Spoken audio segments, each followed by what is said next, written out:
이 엘리야가 소명을 받아서 평생 동안 일하다가 이제 하늘의 부름을 받을 때가 가까웠습니다. 그가 승천할 것이라는 소문이 쫙 퍼져 있었어요. 승천한다는 거예요. 승천한 소문이 났어요. 선지자 학교를 방문할 때마다 보면은 계속해서 생도들이 물어요. 그 제자였던 엘리사에게 선생님이 승천한다. 당신의 머리 위에 둥둥 떠서 이제 들려 올라간다는 소문이 있는데 당신 들었습니까? 당신도 그렇게 알고 있습니까? 이런 얘기를 자꾸 묻고 있는 거예요. 그런 것은 이미 신학교에 다 지금 소문이 났어요. 그리고 이스라엘의 동리마다 소문이 난 것 같아요. 그래가지고 지금 이게 궁금증에 그냥 아주 호기심 때문에 그냥 자꾸 묻고 신기하게 생각하는 것이죠. 오늘 우리가 함께 읽었던 이 열왕기하 이제 2장 1절에 보면 여호와께서 회오리 바람으로 들려 올라갔다는 거예요. 회오리 바람으로 엘리야를 하늘로 올리고자 하실 때에 하나님의 계획이 있었던 거예요. 그러니까 그리고 엘리야가 엘리사와 더불어 길갈에서 출발을 했어요. 길갈에서 나가더니 이렇게 기록되어 있는 것입니다. 오늘은 승천한 선지자 엘리야 이런 제목으로 말씀을 나누기를 바랍니다. 원식이 성식이 한번 따라서 해보세요. 승천한 선지자 엘리야. 아주 변성기가 돼가지고 이제 우리 아주 목소리가 굵직해졌어요. 그래가지고 이제 어른이 돼가는 그런 모습이에요.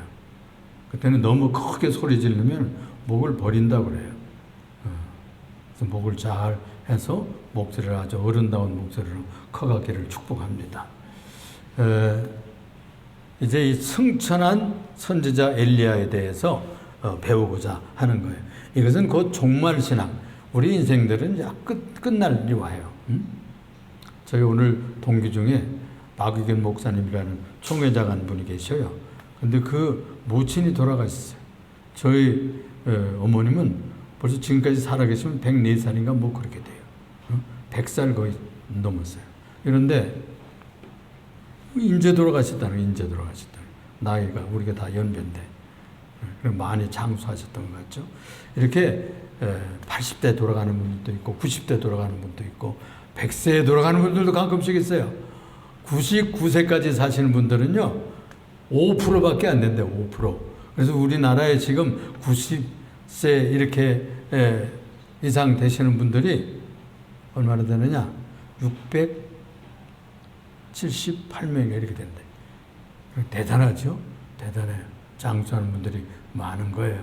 그리고 80세만 되면은요 벌써 30%밖에 안 된대요. 80세. 70세가 되면은 더 적고. 그러니까 지금 옛날에 저희 어렸을 때는 50세만 돼도요 다 할머니 할아버지처럼 쪼글쪼글하고 허리 꼬부라지고 다 노인 노릇을 했어요. 지금 50세는 청년이에요. 청년. 그렇죠? 그렇습니다. 80세는 보통이고 70세는 뭐 청년이라고 자랑하고 다녀요. 그렇습니다. 그렇지만은 언젠가 우리가 가든지 청년 때 가는 분들도 있고요. 50대 가는 분들도 있고요. 60대 한갑 겨우 넘기고 가는 분들도 있어요. 저희 후배 중에 저번에 69세에 가신 이성균 목사님도 소천에 갔어요. 저보다 후배인데 먼저 갔어요. 제가 장례 발인 예배라고 그러죠. 이별 예배. 제가 설교하고 이렇게 보내드리는 예배를 드렸어요. 그러니까 우리 인생은 나이 많다고 올 때는 다 차례차례 왔어요. 그런데 갈 때는 차례가 없어요. 하나님께서 부르시면 예 하고 가야 됩니다. 그래서 우리는 가야 될 준비를 미리 해야 돼요. 그리고 어디로 가야 될지를 미리 알고 있어야 돼. 어디 가는 줄도 모르고 가면은 그 여행이 그게 정확한 여행이 아니죠. 응? 그렇잖아요? 천국으로 가는지 지옥으로 가는지 또는 뭐 다 영혼은 없어진대 그런 사람들도 있고. 그런데 성경에서는 분명히 말하고 있는 거예요. 여기 보면은 이 엘리사를 하나님의 종 선지자로 쓰다가 평생 살다가 이제 하나님의 바람으로 들여 올라가고 이제 나중에 거기 보면은 불병고 불말인 듯 하나 가지고 그를 태워가지고 회오리 바람 속에 승천해 가는 모습을 오늘 기록하고 있는 거예요. 그러니까 우리가 어디로 가는 것을 이것을 배울 수가 있어요. 어디로 가는 거예요? 하늘로 가는 거예요. 하늘로.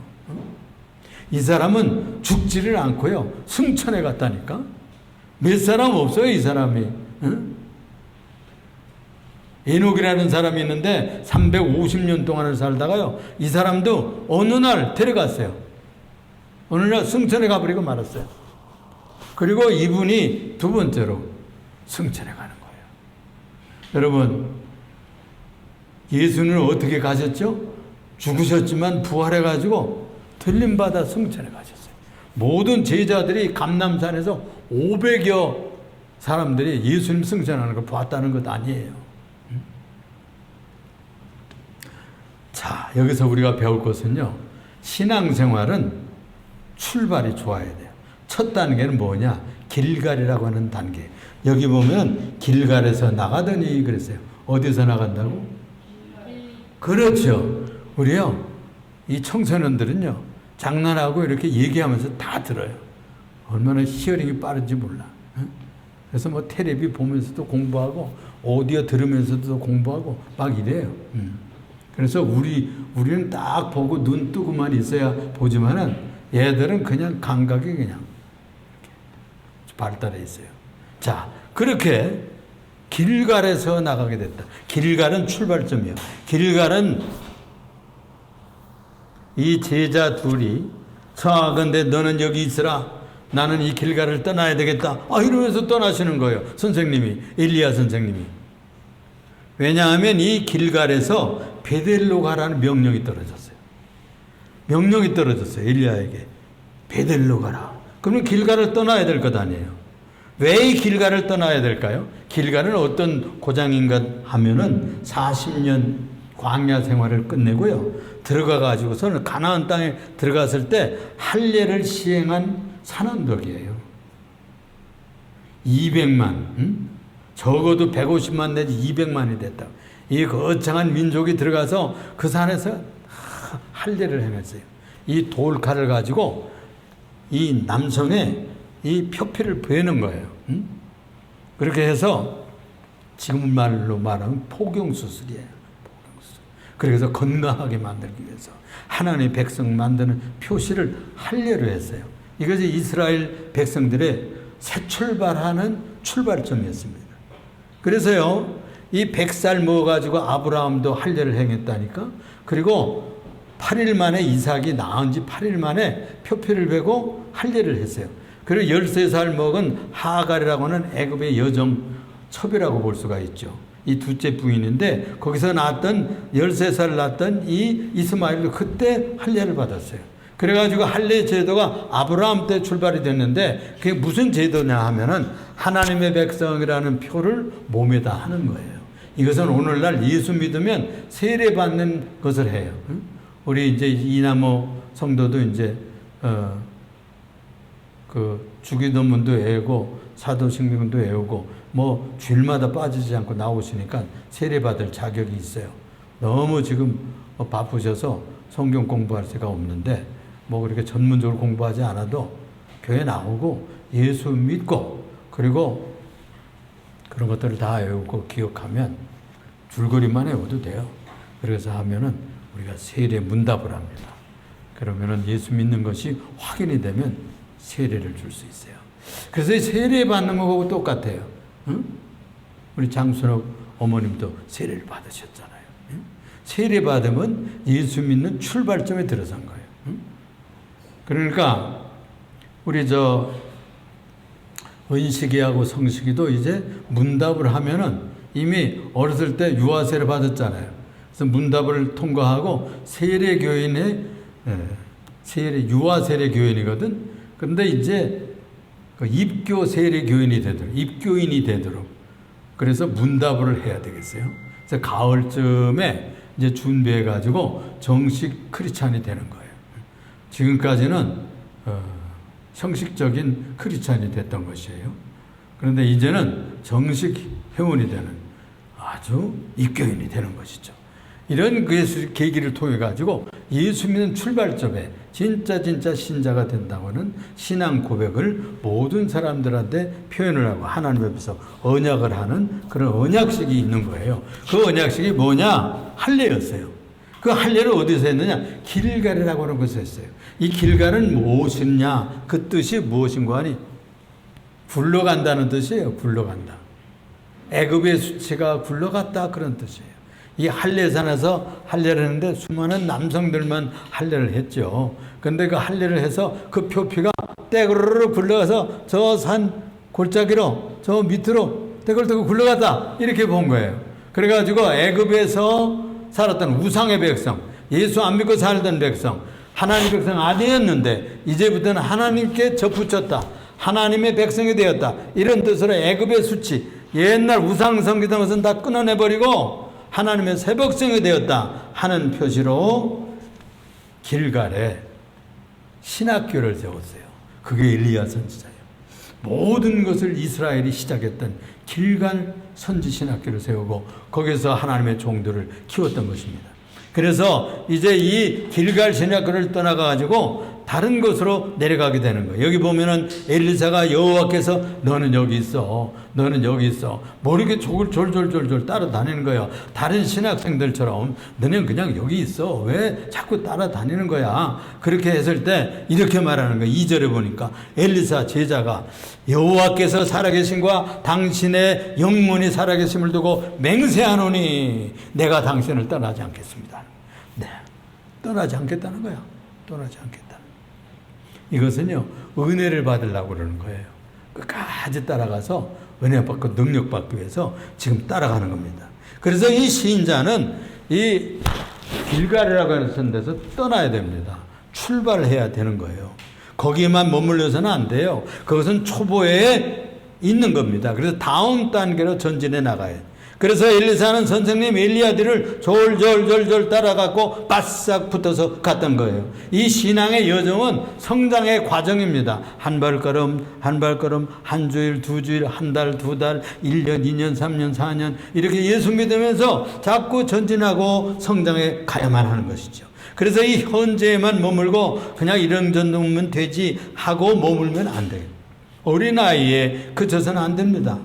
어린아이가 이쁘고 아주 귀엽습니다. 우리 손주들도 보면 뭐 클 때 얼마나 예쁜지. 그런데 거기 머물면 곤란한 것이죠. 문제가 있는 것이죠. 그 이쁘고 귀엽던 시절은 지나가 버리고 벌써 초등학교 들어갔어요. 우리 은식이 성식이가 다 그랬어요. 그 과정을 겪었는데 지금은 뭐 청소년이 돼가지고 중학교 지금 지금 갔잖아요. 그렇게 신앙도 자라가야 된다는 것이죠. 그래서 많은 이들이 기쁨으로 신앙에 발들여 놨다가는요, 시련이 와가지고 주저앉는 사람 많아요. 교회 다니다 주저앉는 사람 많습니다. 안 다니는 사람 많아요. 이 초보를 뒤로 하고 담대하게 다음 단계로 넘어가고 발전해 가야 되는 것이죠. 그래서 주님은 이렇게 말씀했어요. 너는 나를 따라오너라. 제자들에게 그렇게 말씀했어요. Follow me. 너희는 나를 따라오너라. 내가 너희를 사람을 낚아드리는 제자를 만들어 주리라. 그래서 제자 되기 위해서 예수님의 뒤를 졸졸졸졸 따라다니면서 듣고 배우고 또 눈으로 보고 체험하고 그래서 자꾸 배우게 되는 거예요. 꼭 뭘 외우고 꼭 읽고 이것만 배우는 게 아니라 보는 것이 배우는 거예요. 듣는 것이 배우는 거예요. 체험하고 경험하는 것을 통해서 우리가 예수님의 제자가 어떤 단계로 자라가야 되는 거야. 두 번째 단계는 뭐냐면 그래서 베델의 단계예요. 베델의 단계. 선생님이 이렇게 말씀하는 거예요. 여호와께서 나를 베델로 보내시나니 그랬어요. 베델로 보내신다 이거. 엘리사가 선생들을 따라서 베델로 또 내려갔습니다. 3절에 보니까 베델에 있는 선지자들의 제자들이 이렇게 묻는 거예요. 엘리사에게 쪼르르 오더니 나와서 그에게 이르되 여호와께서 오늘 당신의 선생님을 당신의 머리 위로 데려가실 줄을 들었어요? 그런 소문이 있던데 그게 확실합니까? 당신은 그분에게 직접 들은 거예요? 뭐 이렇게 확인하고 싶어 하는 거예요. 그 얘기는 나도 안 오니 너희는 잠잠하라. 입 닫고 있어라. 그 얘기예요. 그 얘기는 무슨 얘기인 거 아니? 호기심으로 가정으로만 신앙생활하다가 호기심 만족하고는 끝나는 것이 아니고 진짜로 자기처럼 에르사처럼 끝까지 따라가는 신앙생활을 해야 주의 제자가 되는 거예요. 주의 제자가 되는 겁니다. 그래서 다른 이 생도들은 다 호기심뿐이지만은 따라 나서지를 않았어요. 그런데 우리가 얼른 볼 것 같으면 그저 이 엘리야 교장 선생님이 신학교 시찰을 하는 정도로 이렇게 저번에도 오시고 몇 달 전에도 오시고 그랬으니까 이번에도 그런 정도 그저 시찰을 하시는 거겠지. 그러지만은 우리가 지금 생각하듯이 길가를 떠나서 다음 단계는 베델의 단계로 들어가게 된 겁니다. 좀만 생각하면 그의 발걸음은 신앙의 새 출발에서 성장과 마무리 단계로 나아가는 중요한 발걸음을 가르치는 그런 그림이었어요. 2대 족장이었던 이삭이 있죠. 아브라함의 아들은 누구예요? 이삭이었죠. 이삭의 아들은 야곱이었잖아요. 이제 이삭의 두 아들 중에 야곱은 형 에서가 받을 축복을 몰래 사기쳐서 가르쳐 먹었어요. 그래서 눈이 보이지 않는 이삭 아버지에게 거짓말로 여기다 형님 옷도 입고 여기다 형님처럼 털이 많은 것처럼 이렇게 털도 이렇게 달고 이렇게 들어가가지고서는 축복 기도를 막 사기로 받아왔어. 그래가지고 도망가는 거예요. 형님한테 들켜가지고서 이제 막 죽인다고 막 이러니까 외갓집으로 도망하는 얘기예요. 이 도망을 하는데요. 개나리 부찜 주고서 얼마나 슬픕니까? 그냥 그 축복만 받으면 금방 거기서 아버지의 집도 자기 것 되고 아버지의 무슨 양떼도 자기 것 되고 금방 뭐 다 자기 것 될 줄 알았어요. 그런데 자기 것 되기는 그냥 화가 미쳐가지고 도망치는 신세가 됐단 말씀이에요. 그래가지고 아버지 어머니가 개나리 보찜 싸주면서 이거 이제 여갓집에 가서 네 형님 화가 좀 잠잠하면 그때 돌아오거라. 이래가지고서는 피난 가는 신세로 전락했단 말이에요. 그래가지고서 어디쯤 가서 루스라는 곳에 들판에 가가지고 해는 누에 지니까 어떻게 해? 응? 거기서 어떻게 했어요? 어떻게 했어요? 무슨 베개를 베었나? 우리 원식이 성식이 무슨 베개를 베고 잤죠? 돌베개를 베고 잤어요. 베개가 있어야지. 그러니까 들판에 돌멩이 하나 놓고 거기서 그냥 잤어요. 그런데 얼마나 고단합니까? 그러니까 그냥 뭐 잠이 푹 들었는데 그 잠 속에서 꿈을 꾸었다는 거예요. 꿈을 꿨는데 갑자기 꿈에서 말이에요. 땅에서부터 하늘까지 사닥다리가 쫙 열렸는데 그 꼭대기에 하나님께서 서서 말해요. 누구를 내려다보는 거 아니? 야곱을 내려다보면서 야곱아 부르시는 거예요. 창세기 28장 13절을 볼 것 같으면 이렇게 말씀합니다. 나는 여호와라 조부 아브라함의 하나님이요 내 아버지 이삭의 하나님이다. 내가 너와 함께 가겠다. 내가 어디로 가든지 내가 같이 가줄 때 너를 지켜서 너를 이끌어 다시 이 땅으로 돌아가게 해줄 거야. 내가 네게 허락한 것을 다 이루기까지 내가 너를 떠나지 아니하리라. 주님 여호와 하나님께서 그에게 약속하시는 거예요. 꿈에. 그래서 언약을 한 것입니다. 깨어나서 보니까 꿈이라. 여기가 하나님이 딴 데가 아니네. 아버지 하나님 집의 장막에만 하나님이 계신 줄 알았어요. 이 들판에는 하나님 계시지 않은 줄 알았다고. 그런데 보니까 그분이 거기까지 따라와가지고 거기서 나타났으니까 여기가 하나님의 집이네. 여기가 하나님 계신 곳이네. 그래가지고 자기가 베개로 누웠던 그 돌을 거기다요 세워요. 세우고 자기가 부쳐 먹고 이렇게 가다가 식량하려고 했던 기름, 나머지 기름 있죠? 그걸 다 거기다 들이부었어. 기름을 붓고 이곳이 하나님의 전을 내가 삼겠습니다. 내가 하나님께서 나에게 다시 돌아오게 하시면 반드시 내가 이곳을 하나님의 전으로 삼겠습니다. 하고서는 거기다가 이름을 지었어요. 그게 베델이에요. 베델. 다 같이 베델. 이 베델은요, 베스란 말은 집이다 그런 뜻이에요. 엘은 하나님이란 뜻이에요. 그래서 하나님의 집 그런 뜻이에요. 그러니까 하나님의 집은 하나님의 성전을 말하는 거잖아요. 거기서 뭘 하죠? 예배 드리는 거예요. 예배 드리는 거예요. 그러니까 우리가 새 출발해가지고 신앙생활하기 시작하면 그 다음 단계는 뭐라고요? 예배하는 생활을 해야 된다 그런 뜻이에요. 하나님의 집을 찾고 때마다 기회마다 어려울 때마다 하나님의 집에 올라와서 예배하고 기도하고 거기서 뭐예요? 찬송하고 성경 읽고 또 말씀도 듣고 제사도 하고 감사헌금도 드리고 또 몸으로 사한제사를 드리면서 주님 앞에 묵상도 하고 이런 어려운 문제가 생기는데 이것을 어떻게 풀어가면 될까요? 지혜를 주세요. 또 어려운 인생의 중대사를 앞에 놓고 하나님 앞에 금식하며 기도하고 어디서 하는 거예요? 그게 하나님의 전에서 하는 겁니다. 하나님의 집에서 하는 거예요. 그렇게 우리가 이 두 번째 단계는 신앙생활하는 하나님의 예배당에서 신앙생활을 하라 그런 뜻이 되는 거예요. 그래서 우리가 평생 동안 뭘 해야 되는가요? 예배생활을 해야 되는 거예요. 그래서 두 번째 단계는 예배생활을 실현하는 겁니다. 그래서 참 신자는 신령과 진리로 예배할지니라 그랬어요. 그래서 이 예배할 때 말씀을 듣지요. 경청하지요. 이 말씀을 듣고 그 명령을 행할 결심을 가지고 또 그 시간에 예배 시간에 은혜도 받고 또 세상에 나가서 내가 어떻게 살아야지 계획도 하고 하는 겁니다. 예배 생활에서 우리가 계시를 받아요. 마음에 어떤 것이 생각이 떠오르고 또 말씀을 통해서 방향을 잡게 되고 아 이게 하나님의 뜻이구나 이렇게 결심을 하고 나가게 되는 것을 예배 생활에서 이루게 되는 것입니다. 그래서 이 길가를 떠나서 베델의 단계로 나갔어요. 세 번째 단계는 뭐냐? 원식이 두 번째 단계는 뭐라고? 네, 베델의 단계예요. 장난을 했어도 다 알아들어요. 얼마나 히어링이 좋은지 몰라. 그렇습니다. 그런데 세 번째 단계는 뭐라고요? 여리고로 가라. 다 같이 여리고로 가라. 네. 첫 번째는 길가를 떠나서요. 두 번째는 베델의 단계예요. 베델의 단계에서는 예배하는 단계예요. 적어도 예수 믿었으면 어떻게 발전해야 돼? 예배를 할 줄 알아야 돼. 세 번째는 어떤 단계로 가야 하냐?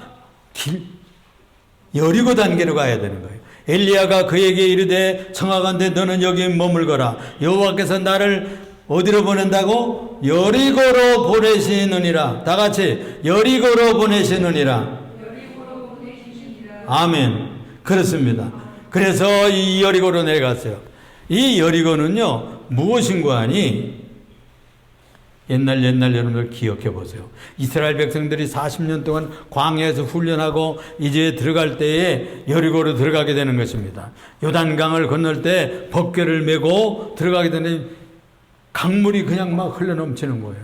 그런데 이 강물이 법궤를 메고 건너갔는데 제사장들이 제일 먼저 법궤를 메고 발을 들여놓자 그 강물이 끊어지게 되는 거예요. 위에서 흘러내려오질 않아. 막 상류에 쌓였대요. 성경에 보면 그렇게 나와. 상류에 쌓였어요. 사르단에 그 물이 쌓였어. 댐을 막지 않았는데도. 그래가지고서는 물이 흘려 내려가니까 바닥에 어떻게 다 드러난 거야. 그러니까 이스라엘 백성들이 다 건넌 후에 법궤를 맸던 제사장들이 나오게 되었던 것입니다. 그래서 이 강을 건넌 사람들이 무슨 군대가 되는 거 아니? 다 거기에 발을 담근 사람들이 됐습니다. 요단강에 발을 담근 사람들. 이 요단강은 무엇을 상징하는 거 아니?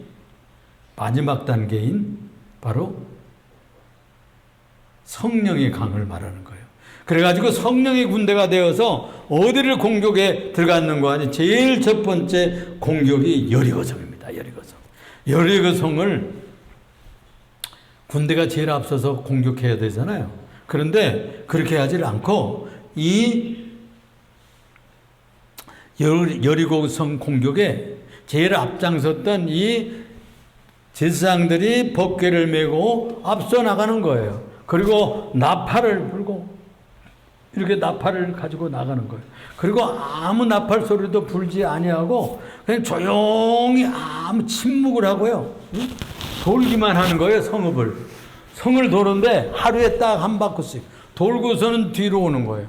그 다음에는 또 이튿날도 그러고 사흘째, 나흘째, 다섯째, 여섯째, 일곱째 날이 되었어요. 일곱째 날에 7번을 도는 거예요. 그리고서는 7바퀴 돌고서는요, 여호수아가 소리 지르라. 여러분들 무슨 그 콘서트 같은 데 할 거거든. 소리 질러 가수들이 그렇게 하면 소리를 막 지르고 그러잖아요. 그런 것처럼 소리를 병력까지 질렀어요. 온 군대 200만이 소리를 질렀으니까 얼마나 그 음성이 컸겠어요. 북한에 무슨 그 아리랑 공연을 해요. 수만 명이 합니다. 그러면 무슨 소리를 치면 그냥 벼락이 울리는 것처럼 소리를 치더라고. 그렇습니다, 여러분. 이스라엘 백성들이 그렇게 소리를 쳤을 때 어떻게 됐어요? 와그르르 하고 무너졌습니다. 무엇이 무너졌나요? 여리고 성이 무너진 거예요.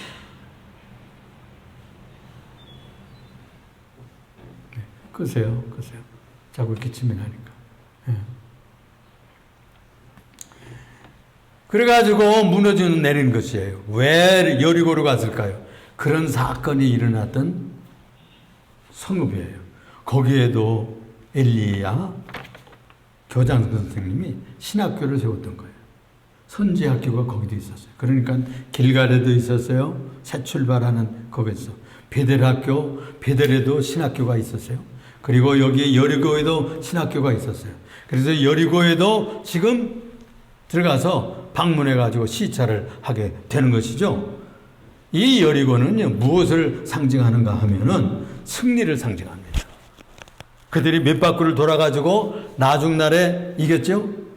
7째 날에 7바퀴를 돌았어요. 그렇게 하듯이 이 도성을 믿음의 말씀의 법궤를 메고 마귀의 도성, 귀신의 도성, 이 대적의 도성들을 공격하는 겁니다. 싸움을 우리가 예수 믿는 사람들 어떤 식으로 싸우는 거 아니? 바로 이 이스라엘 군대처럼 싸우는 거예요.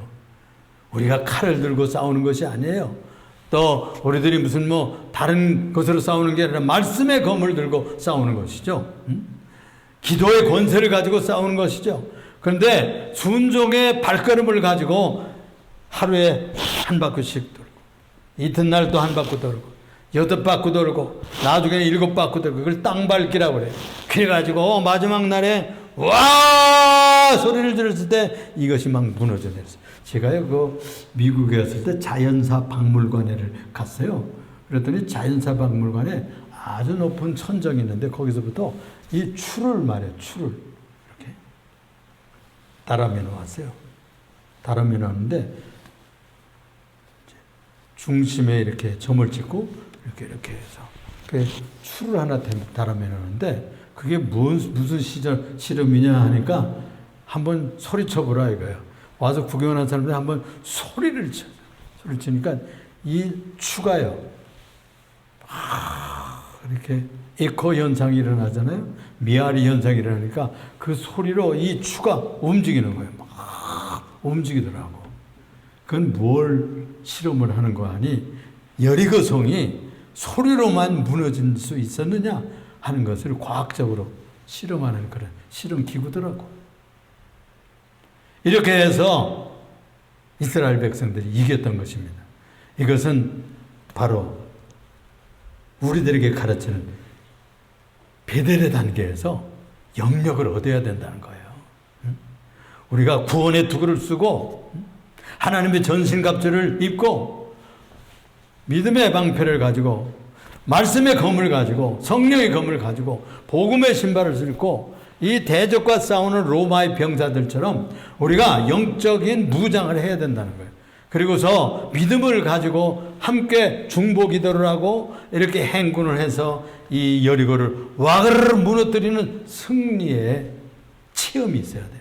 여러분 기도에서 이루어진 경험이 있어요? 경험이 있죠, 여러분들. 응? 그래서 기도하고 신앙생활은 승리하는 경험을 가져야 됩니다. 마귀를 내어 쫓고 마귀와 싸워 이기고. 여러분, 우리들의 대적은 세 가지예요. 하나는 자기와의 싸움에서 이겨야 돼요. 응? 여러분, 대개 마지막에 실패는 자기와의 싸움에서 져서 지는 거예요. 응? 인내하지 못해서, 혈기 이기지 못해서, 신경기를 못 참아서, 요만큼은 참았는데 그 다음 단계까지 참지를 못해가지고, 그래가지고 실패한다는 말이에요. 자기와의 싸움에서 이겨야 됩니다. 세상의 여러 가지 세파와 싸워서 이겨야 됩니다. 사업을 하는 것도 참고 이기고, 노동도 이기고, 또 피곤도 이기고, 우리가 싸워서 나가야 되고, 견뎌내야 어떤 목표를 달성하잖아요. 응? 또 영적으로는 마귀와 싸움이에요, 여러분. 신앙은요, 그래서 귀신과의 싸움입니다. 어둠의 세력이 있는 것입니다. 여러분들 다른 것은 다 문제가 없는데 어떤 무엇이 이거 이상하다, 왜 이렇게 안 되나, 그랬으면 사탄이라고 분석해야 돼. 귀신이 여러분들 방해하는 겁니다. 또 옛날부터 성겨 내려오던 이 조상 때부터 제사하던 무슨 귀신들, 이래가지고 자꾸 여러분들을 못 살게 하고 그냥 괴롭히고 병들게 하고 고통스럽게 하는 거예요. 그런 것을 잘라버리고 그걸 쫓아내버리고 그렇게 끊어버려야 승리하는 것입니다. 이 마귀와의 싸움이에요. 신앙생활은 사단과의 싸움인 것을 믿으시길 바랍니다. 그래서 세 번째 단계는 뭐냐? 뭐라고요? 여리고 단계입니다. 마지막으로 요단입니다. 마지막으로 요단이에요.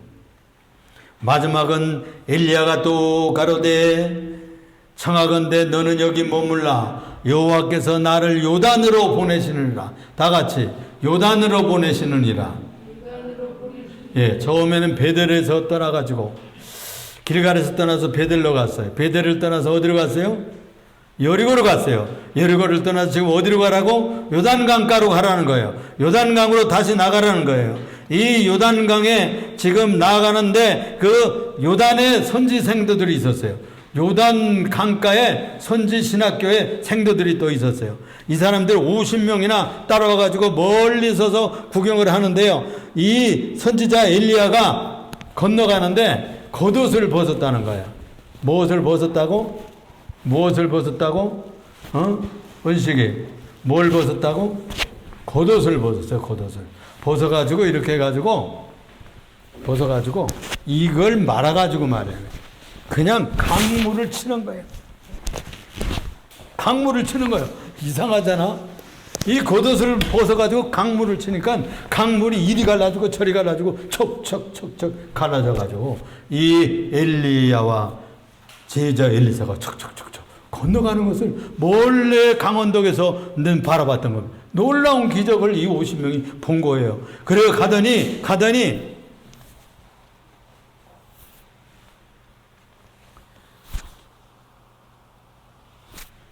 얘기하는 거예요. 뭐라고 얘기하는 거니? 엘리사 제자에게 너 왜 이렇게 자꾸 따라다니는 거야? 너 뭘 구하니? 응? 나에게 지금 구하는 것이 뭐야? 물으니까 뭐라고 얘기했어요? 당신의 성령이 갑절이나 나에게 임하기를 소원합니다. 내가 참 어려운 것을 구하는 거야. 조건이 있다. 그 조건이 뭐냐? 하나님께서 너와 나 사이에 이제 나를 떼다가 이제 승천시킬 텐데 그걸 보면 내게 이루어질 거야.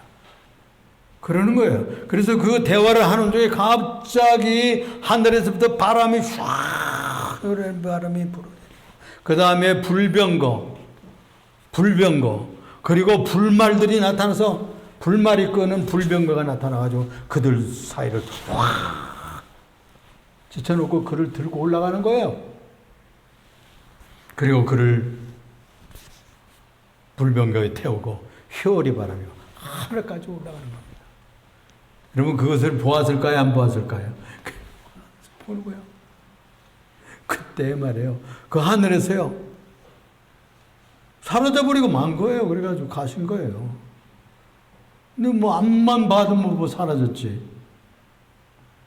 근데 보고 있는데 거기서 뭐가 하나 팔락 떨어지는 거 있어요. 그거 무엇이었을까? 은식이 성식이. 뭐가 펄럭펄럭 팍 떨어지는 거 보니까 그 요단강가에 말이에요. 선생님이 있던 겉옷이, 약태떨 겉옷이 떨어진 거예요. 응? 여러분, 몇 년 동안 공부하면서 따라다녔는데 아무것도 없고 그거 보기만 하고 뭐 그렇다고 해서 뭐 광장에 달라진 것도 없고 이 옷 하나 떨어진 거예요. 옷 하나 펄럭펄럭 떨어진. 그거를 주워가지고 와가지고 말이에요. 엘리사가 요단강가에서 크게 가지고 말이에요. 하나님의 성령이 왔던가 봐. 그러니까 이거 하나밖에 없어요. 쫙 찢었어요. 옷을 찢었다는 말은 자기를 찢었다는 거예요. 회개했다는 거예요. 불을 받은 거예요. 그걸 보면 어떻게 된다 그랬어요? 변화가 일어난 거예요. 그래가지고 새로운 차원을 본 거예요. 이스라엘은 일반적인 평상적인 차원이 아니었잖아요. 불병고 불말이 나타나가지고 선생님을 이렇게 승천시키는 것을 보고서는 그의 사상이 변했어요. 세계관이 바뀌었어요. 신앙관이 바뀌었다고. 지금까지 살던 모든 체계가 땅만 바라보고 세상 출세만 바라보고 육적인 것만 생각했는데 하나님의 나라가 있구나. 하나님께서 이렇게 불병거를 보내시는구나. 또 죽음을 보지 않고도 이렇게 승천해 갈 수 있구나 하는 걸 보게 됐던 거죠. 이 사람의 모든 세계관이 뒤집어졌어요. 그래가지고 그 옷자락을 들고 들어와서 이렇게 부르짖습니다. 도대체가 엘리야의 하나님은 어디 계시는 겁니까? 그래서 물을 자기도 선생님들 쳤어요. 그랬더니 이 물이 이리 갈라지고 저리 갈라지고 척척 갈라졌어요. 그래가지고 그걸 쫙 열려서 그가 건너갔던 것입니다. 이렇게 해서 그는 그의 뒤를 잇는 선지자가 한 시대를 정말로 기도대로 그 엘리사의 기적은 한 6개 정도, 7개 정도 이렇게 나오는데 12개 이상이 나와요. 딱 따블로 영감이 갑절에 임하여 성령 충만한 주의 종으로 사역했던 것입니다. 여러분, 우리 신앙생활은 단계가 있습니다. 첫 번째는 길갈 단계, 새 출발. 두 번째는 예배 단계, 예배를 잘 드려야 돼. 베델 단계는 예배 생활을 말합니다. 세 번째, 이 베델의 예배 생활만 해서는 안 돼. 평생 예배만 하고 그냥 이렇게 하면은 안 돼요. 가끔씩 기도해서 금식 기도하든지 무슨 기도를 하든지 성경을 읽든지 깨닫든지 능력을 좀 받아야지. 그래서 마귀와 싸우고 이기고 기적을 좀 체험하고 병도 좀 낫고 말이에요. 그런 사건을 경험해야 된다니까. 그렇게 힘이 있어요. 여리고 단계는 그거예요. 승리하는 단계. 여러분들 나름대로 크든지 적든지 적은 사건 큰 사건 무슨 체험이 좀 있어야 돼. 그래야 신앙이 진해져요. 아주 살아있는 신앙가가 되는 겁니다. 승리가 나타나요. 이 여리고 신앙 단계로 가서 대적을 까부시고 파괴하고 승리해야지. 우리가 예수 믿는 건 종교 생활이 아니에요. 이것은 승리의 생활이 나타나야 돼요. 복받는 생활에 성공하는 생활이 돼야 되는 것입니다. 그 다음에는 우리가 어떻게 되는 거예요? 마지막 단계? 이 엘리야처럼 우리가 천국 가야 되는 거예요. 요단강 건너서 천국 가는 길입니다. 요단강. 찬송가에 볼 것 같으면 돌아가실 때는 요단강 건너가 만나리. 여러분 다 아시잖아요. 이 요단강은 성령의 강입니다. 신령한 강입니다. 성령을 받고 천국 가는 강이에요. 이 강을 건너서 들림받아 천국 가는 여러분들 되시기를 주님의 이름으로 축원합니다. 축원합니다. 기도합니다. 사랑이 많으시고 은혜가 풍성하신 주 만군의 하나님 아버지, 감사와 찬송과 영광과 존귀를 주 앞에 돌립니다. 오늘 귀한 말씀 들었사오니 길갈에서 베델로, 베델에서 여리고로, 여리고에서 요단으로 나아감으로 주님의 천국에 들어갈 수 있는 성도들로 성장해 가도록 축복하여 주옵소서. 예수님